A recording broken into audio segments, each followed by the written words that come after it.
One of the quotes here from your website it said, "The storied history boasts of bellicose glory and seduces the souls of boys to seek mystical bliss in bloodshed and battles." I was a medic, or I still am a medic. Okay, who are you quoting from? Alfred Adler. It's in the program under quotes from antiwar.com website. I was a medic. I saw a lot of the bloodshed and the battle. Most of them being my friends and people I worked with. Right. I do not think that drove me to join the military. When you roll your buddy over and your hand slides inside of his leg because it's missing, does not make people want to join. So I would argue with you strongly of the comment that is on your website. I know it's not your quote, but it is on the website. Okay, well, let me respond this way. I think you're misinterpreting what that quote is about. What that quote is about is the valorization of war. That war is valorized, meaning glamorized in a way that is unrealistic, and that you, being a medic, would certainly understand that all this stuff in the movies, oh yes, Top Gun, it's all, glory and blah, blah, blah. But it ain't that way, is it? Because you saw that it wasn't that way.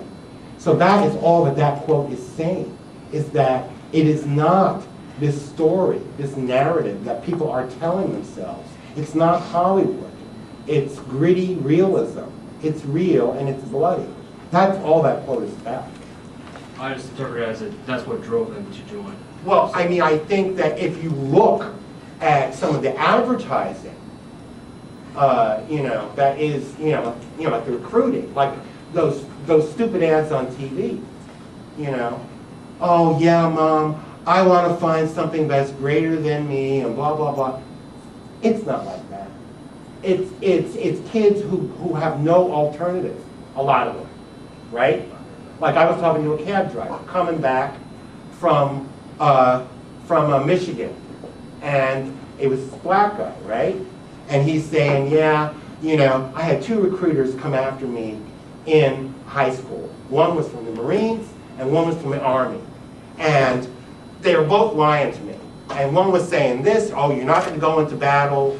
And the other guy was saying this, and they were competing. And he finally said, you know what? I ain't going anywhere. But, there's a lot of deception going on. I think you agree with me there. That there's a lot of, and not just from the Army, but from society in general, that people glamorize this stuff. And it's serious stuff. It's, it's not fun and games.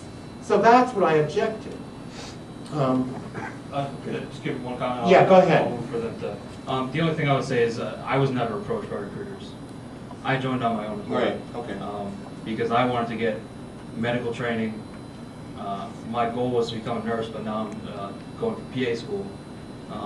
So to say that it's the glorifying of Hollywood and politics and to make people join isn't always the case. Right, it isn't. And for some people it is that call. They feel the call to serve their country. Right. That's all I have on that. Oh, right. And that, not knowing the date and not realizing the coincidence of the date with your talk, I have some part in that. I didn't realize that. Not that I don't recognize or understand veterans, but I feel as though this gentleman over here asked a very important question that I didn't hear any of in your talk, which I found very, very interesting, your talk. What was the question? Here's the question. The question is, what other than war? In other words, military is an option. We live in a war culture, which causes us to see the military option as the primary option. And what I'm interested in is, if not war, what are the other options, for example, in response to 9/11? And I teach about this stuff, so I understand multi-track diplomacy, soft power, smart power, all these other things. But so it feels to me as though part of what came across is that military is wrong, which I agree with, and yet what are the alternatives? So what else, what would your response to 9/11 have been other than punching the guy next to the guy who did it? I don't think that, look, going out and saying to, Osama bin Laden that, well, can't we just sit down and sort of deal with this? Forget it. All this conflict, resolution stuff is not going to work with Osama bin Laden. I agree. that. How do we shift our war culture to a peace culture? Because Well, I challenge this idea of, that we're a war culture and that there's peace culture. I mean, look, there's American foreign policy created Osama bin Laden. He would be a powerless, marginal figure, okay? Because there's plenty of crazy people in our society who are saying, oh yeah, let's go out and kill these guys. But people, say, well, whatever, dude, but in their society, it had resonance, his message. And the reason is because of the long history of American foreign policy in the Middle East, which I didn't even go into in my lecture. I was so busy talking about American history. But there's a long history there, and you're not going to wipe it out in a day. But people like Osama bin Laden, I agree, have to be destroyed. But not the entire Middle East. That's how do we crazy. shift away from militarism? Well, I think that we've got to we've got to be able to have a discussion about American foreign policy. And I don't care if it's Veterans Day or if it's George Washington's birthday, on any day of the week, okay? And all this emotional stuff, you have to just forget about it and just look at it objectively. Have we been the good guys, like throughout all history? I don't think so, okay? So there's people who are mad at us. Well, why are they mad? Why does Osama bin Laden even have any supporters outside of his own mother?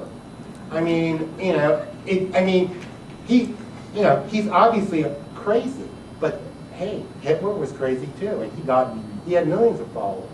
And we created that craziness too, with World War I and the Weimar inflation. So all these factors. So I think that people have got to be able to look at history, and especially their own history, unemotionally and objectively, and then discuss it and maybe change it. Change the future. So that's what we have to do. We have to get away from interventionism, because interventionism creates blowback. That's what the CIA calls it, blowback. And then we attack them, and they attack us. So, that's my answer.